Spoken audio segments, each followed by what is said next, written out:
여성가족부가 발표한 2023 통계로 보는 남녀의 삶이라는 자료에 의하면 우리나라의 1인 가구는 2022년 기준으로 750만 2천 명 가까이 됩니다. 행정안전부에서 발간한 2023 행정안전 통계연보에 따르면 여성가족부가 발표한 1인 가구 통계보다 약 220만 가구가 더 잡혀 있는데요. 이는 작년 말 기준 972만 가구가 1인 가구인 것으로 집계되었습니다. 그러면 우리나라는 총 몇 가구로 구성되어 있을까요? 행안부 인구조사에 따르면 약 2370만 가구로 구성되어 있습니다.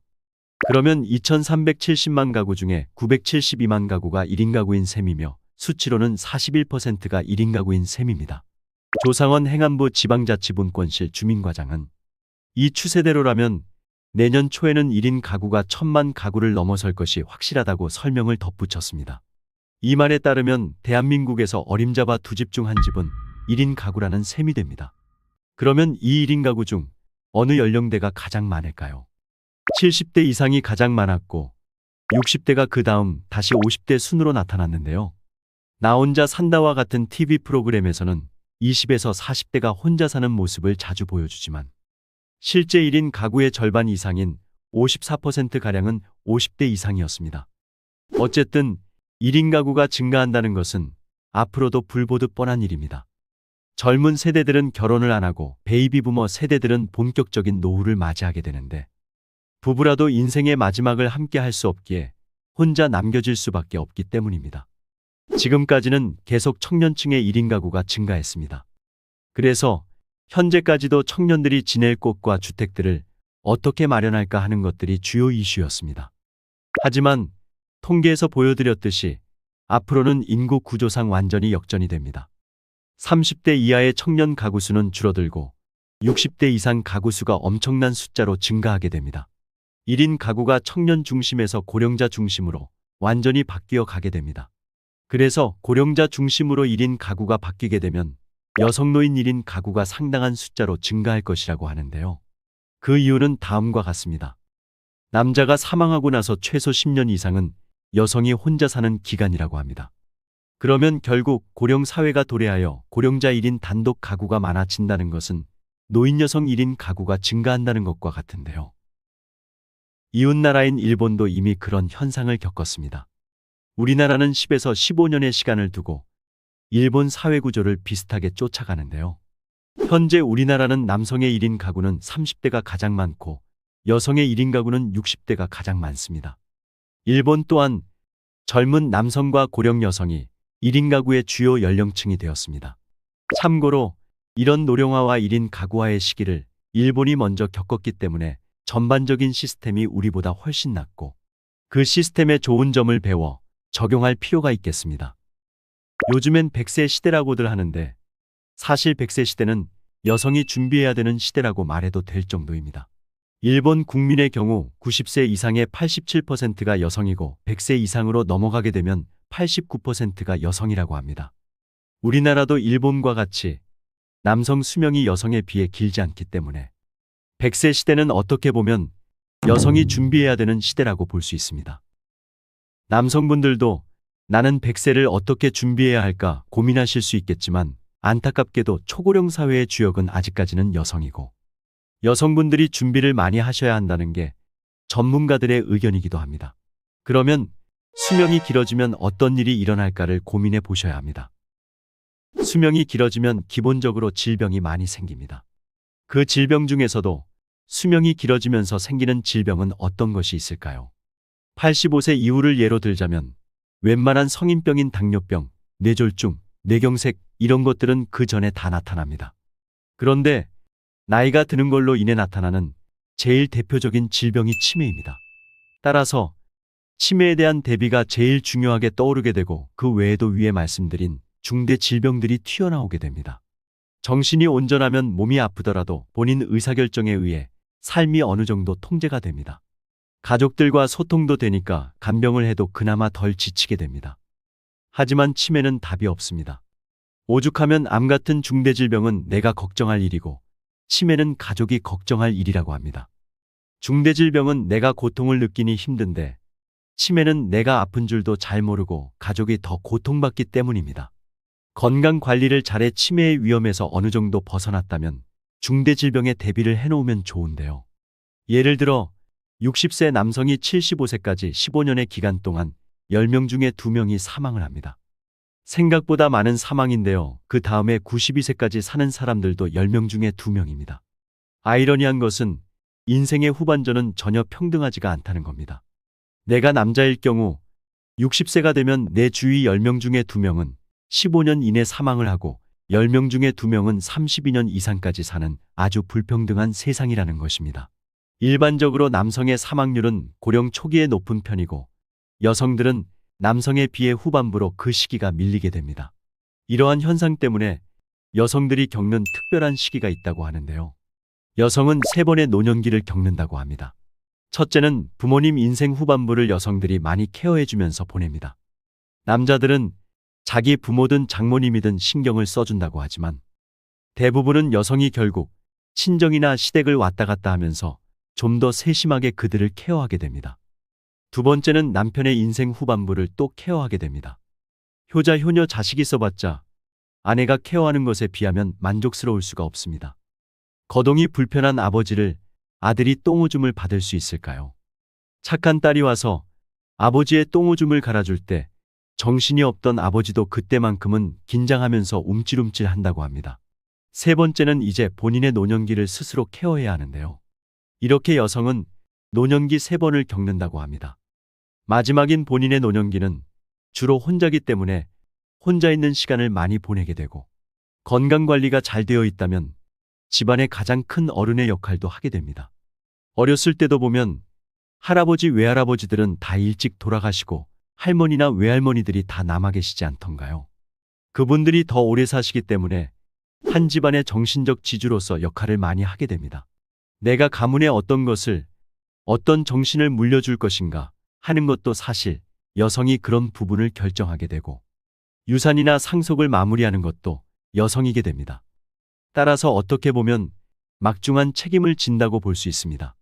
인생 후반부를 잘 준비해서 집안이 깔끔하게 내 모든 것을 다음 세대로 넘겨주고 조용하게 마무리하는 것도 여성입니다. 그래서 100세 시대는 여성들이 인생 후반전에 있어 중요성이 훨씬 커지는 시기라고 보는 것입니다. 그렇기 때문에 여성들의 노후 준비가 더 필요하게 됩니다. 노후 준비라는 단어를 생각하면 건강과 함께 돈이 제일 먼저 떠오르고 이어서 연금이 떠오르게 됩니다. 먼저 국민연금에 대해 알아보면 국민연금 남성 가입자는 1223만 명이고 여성 가입자는 1026만 명입니다. 그리고 연금을 타고 있는 수급자의 수는 남성이 345만 명, 여성이 286만 명인데요.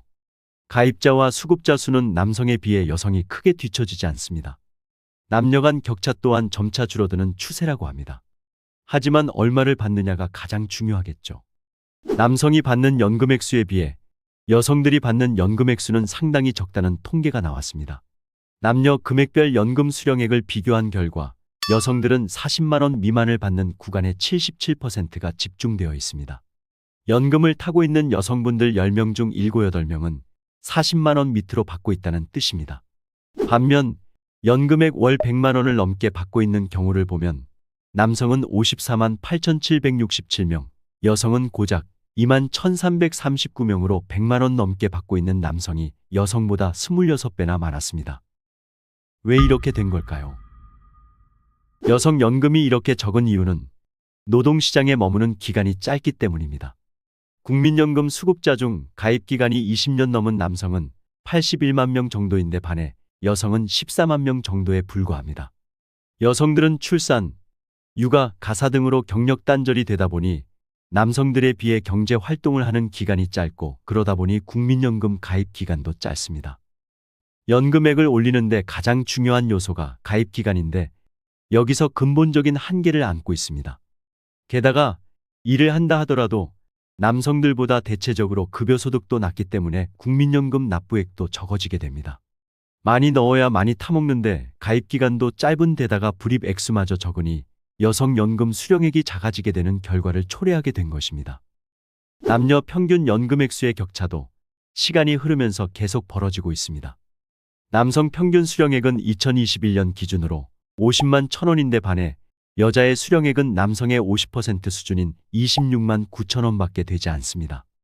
앞으로도 당분간은 여성보다 남성들의 연금 수령액이 더 늘어날 것으로 보입니다. 여성 연금 액수가 이렇게 낮으면 노후 빈곤으로 이어질 수밖에 없고 결국 기초생활보장 같은 공공부조 예산을 투입할 수밖에 없습니다. 남녀 평균 연금 격차는 2017년부터 조금씩 확대됐는데 요양보호사, 학습지교사, 보험모집원 등 여성이 집중된 직종의 국민연금 가입이 부진한 편입니다. 이 때문에 앞으로도 성별 격차가 개선되지 않을 가능성이 큽니다. 오건호 내가 만드는 복지국가 정책위원장은 여성단체나 여성가족부 등이 연금의 성별 격차에 대해 목소리를 내지 않는다며 정부가 여성의 권익 확대를 위해 나서야 한다고 주장한 바 있습니다. 오 위원장은 출산 크레디트를 아이 한 명당 3년, 현재 둘째부터 12개월, 최대 50개월로 늘리고 10인 미만 사업장으로 한정된 저소득 근로자 보험료 지원 제한을 없애면 특수고용직 여성 근로자의 노후연금 확대로 이어질 것이라면서 방안을 제시하기도 하였습니다. 여성 노후가 걱정되는 이 같은 상황은 비단 우리나라에만 해당되는 것은 아닌데요. 비교적 복지가 좋다는 서구권의 나라도 마찬가지입니다. 사진에 청색 작업복을 입은 여성들은 프랑스의 연금개혁 반대 시위에 나온 여성들인데요. 여성 노동자의 상징, 리베공 로지들입니다.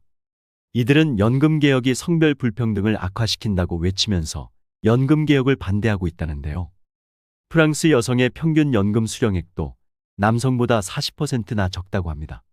그래서 서구권 나라들은 성별 연금 격차를 사회정책의 주요 지표로 설정해 지속적으로 개선해 나가는 중이라고 하는데요. 우리나라도 이에 대한 대책 마련이 시급합니다. 지금까지 연금에 대한 이야기를 하였는데요. 노후 재정을 대비할 다른 방안은 무엇이 있을까요? 주택연금이 또 다른 대안이 될 수 있을 것입니다. 노후에 남편이 세상을 떠나고 나 혼자가 되니까 방 3, 4개의 넓은 집은 필요 없을 것 같고 자식에게 집 한 채 물려주고 내 노후는 자식에게 좀 맡겨야겠다고 생각하시는 분들도 있으실 텐데요. 그러면 큰일 납니다. 현재 살고 있는 집을 주택연금으로 전환하여 연금을 타시던지 집이 좀 크다 싶으면 작은 집으로 옮겨서 남는 돈은 병원비 등 목돈이 크게 들어갈 것을 대비해 저축을 하던지 아니면 적당히 활용하시고 새로 이사온 작은 집에 살면서 주택연금을 가입하여 연금을 타는 것을 추천드립니다. 주택연금은 물가 상승률에 비례하여 매년 연금 수령액이 오르지 않는 단점이 있습니다만 내가 죽으면 내 주택을 처분하여 총 수령한 연금액보다 주택을 처분한 금액이 많으면 남은 금액을 상속자에게 돌려줍니다. 또한 내가 수령한 연금액이 주택 처분액보다 많다고 하더라도 추가 금액을 따로 청구하지 않습니다. 주택 가격에 따른 월 연금 수령액은 대략 표와 같은데요. 내 주택의 시세가 4억 원일 경우에는 월 131만 1,000원을 받게 되고 시세가 9억 원일 경우에는 월 294만 9천 원을 받게 됩니다. 주택연금에 대해서는 추후 좀 더 자세하게 설명드리는 시간을 갖도록 하겠습니다. 본인의 노후 준비가 충분하지 않음에도 이렇게 연금으로 활용할 수 있는 주택을 자식에게 물려주면 안 됩니다. 집을 물려주는 시점부터 갑을관계가 바뀌고 자식들의 태도가 바뀌는 것을 종종 볼 수 있습니다. 자녀가 부모의 집을 팔고 그 돈 일부를 다른 곳에 활용하자는 좋은 아이디어를 낸다 하더라도 절대 넘어가시면 안 됩니다. 정말 그 방법이 진실되고 통한다 하더라도 잘 되면 다행이지만 낮은 확률이라도 잘 되지 않으면 내 하나뿐인 재산을 잃게 되는 것이기 때문에 정말 조심하셔야 합니다. 노후에는 욕심을 좀 내려놓는 것이 좋습니다. 요즘 세상이 무서워서 그런 작은 욕심마저 이용하려는 사람들도 많습니다. 욕심내다가 본전도 못 건지는 경우가 허다하니 반드시 명심하시기 바랍니다. 이제 혼자 남은 여성 노인들이 건강도 적당히 관리되고 풍족하진 않지만 노후 재정이 연금 등으로 먹고 살 만큼 돌아간다면 남은 과제는 뭐가 있을까요? 바로 외로움입니다. 외로움은 고독사로 이어질 만큼 노후에 있어서 가장 큰 적인데요. 자식들에게 재산을 물려주지 말라는 말도 내가 부모로서 자식이나 손주들에게 용돈이라도 조금 쥐어주어야 나를 찾아오고 챙길 때 챙겨주기 때문입니다. 사람은 기본적으로 외로움을 느끼는 동물입니다. 따라서 인류학자들이 인간의 행복에 있어 가장 중요한 것은 사람 사이의 관계라고 말하는 것이며 그 관계에서 중심은 화목한 가족의 관계이고 그 다음이 친구와의 관계일 것입니다. 그렇기 때문에 여러 사람이 참여하거나 비슷한 사람들끼리 모이는 소그룹 안에서의 활동도 추천을 드리는데요. 그런 분들과 운동이나 취미 생활을 같이 해보는 것도 좋을 것입니다. 나 혼자 산다라는 프로그램에서도 기안84가 달리기를 좋아하는 여러 사람들과 모여 같이 달리기를 하고 보람을 느끼는 장면을 볼 수 있는데요. 같은 취미를 가진 사람들끼리 모이면 재미도 있고 시너지 효과가 나서 잘 지치지도 않는다고 합니다. 자치구의 문화센터나 여성인력개발원과 같은 곳에서 운영하는 각종 강좌를 수강하면서 취미생활도 해보시기 바랍니다. 혼자 있는 시간에도 그렇게 배운 취미를 내 특기로 살려 다시 남들을 가르치거나 전시나 출판을 하는 방향으로 발전시켜 보세요. 노래나 악기, 글쓰기, 뜨개질, 요리, 요가나 필라테스 같은 운동, 명상, 컴퓨터, 유튜브, 블로그, 각종 다이 만들기 등 모든 것이 취미로 시작해서 특기로 발전시킬 수 있는 것들입니다. 오늘 내용을 다시 한번 정리해 드리면 앞으로 100세 시대는 여성들이 인생 후반전에 있어서 훨씬 중요성이 커지는 시대라고 말할 수 있습니다. 또한 남성들보다 평균 10년 이상 오래 살기 때문에 한 집안의 마지막을 책임지는 역할을 한다고도 볼 수 있습니다. 그렇기 때문에 먼저 떠나는 남편이나 본인들 앞가림하기 바쁜 자식들을 너무 믿지 말고 나의 건강은 물론 노후 재정을 잘 준비해야 하고 외로움도 이겨내면서 혼자만의 시간을 잘 활용할 수 있는 준비를 하는 것이 중요하다고 볼 수 있겠습니다. 마지막으로 서울 마포 노인종합복지관에서 몇 년째 진행해오고 있는 한 프로그램을 소개해드리고자 합니다. 워싱턴 의과대학의 연구에 따르면 배우자의 사망으로 인한 스트레스는 100점 만점에 100점이라고 합니다. 이 연구 결과는 한 사람에게 배우자의 존재가 얼마나 큰지 잘 보여주고 있습니다. 특히 노년기에 경험하는 배우자와의 사별은 우울증뿐만 아니라 외로움, 역할 수행 등 다양한 문제의 원인이 될 수 있습니다. 그래서 사별 슬픔의 감정을 충분히 느끼고 회복하는 적절한 애도 과정이 필요합니다. 해당 프로그램은 배우자와 사별한 여성 1인 독거 어르신들을 위한 프로그램인데요. 어르신들의 사별로 인한 우울증을 예방하고 아픔을 극복하기 위해 윌리엄 워든의 애도 과업을 참고하여 4단계의 애도 과정을 진행하는 것이라고 합니다. 1단계는 상실 수용 단계로 상실을 현실로 받아들이는 주제인데요. 여기서는 전년도 참여자와의 경험을 공유하고 애도에 대한 미니 강의를 진행하며 인생 그래프를 그려보는 활동 등이 포함됩니다. 2단계는 애도 고통 감내 단계로 사별 슬픔을 극복하기라는 주제인데요. 여기서는 사포에 고생한 손을 그리고 남편에 대한 감사장이나 미움상을 작성하는 활동입니다. 3단계는 고인 부재 환경 적응 단계로 고인이 없는 환경에 적응하기라는 주제인데요. 본인의 버킷 리스트를 작성하고 맞춤형 노후 정보를 제공하는 과정입니다. 4단계는 새로운 삶 발견 및 투자 단계로 새로운 삶 살아가기라는 주제인데요. 화분 만들기를 하고 묘비명을 작성하는 과정입니다. 해당 프로그램에 참여하신 분들은 전후 수치 측정에서 슬픔과 우울감이 완화되고 회복 탄력성이 향상되는 등 배우자 사별로 힘들던 삶에 회복을 맞았다고 합니다. 이런 좋은 프로그램이 더 발전하고 널리 퍼졌으면 좋겠습니다. 여러분들의 생각이나 살고 있는 이야기도 댓글로 남겨주세요. 여러 사람들과 함께 생각을 나누면 도움이 될 것입니다. 오늘 다루지 못한 추가적인 내용은 추후 영상으로 또 올리도록 하겠습니다. 구독 버튼과 좋아요 부탁드리고 알림 설정을 해놓으면 올라오는 영상을 바로 시청할 수 있습니다. 여러분들의 행복한 노후를 기원합니다. 감사합니다.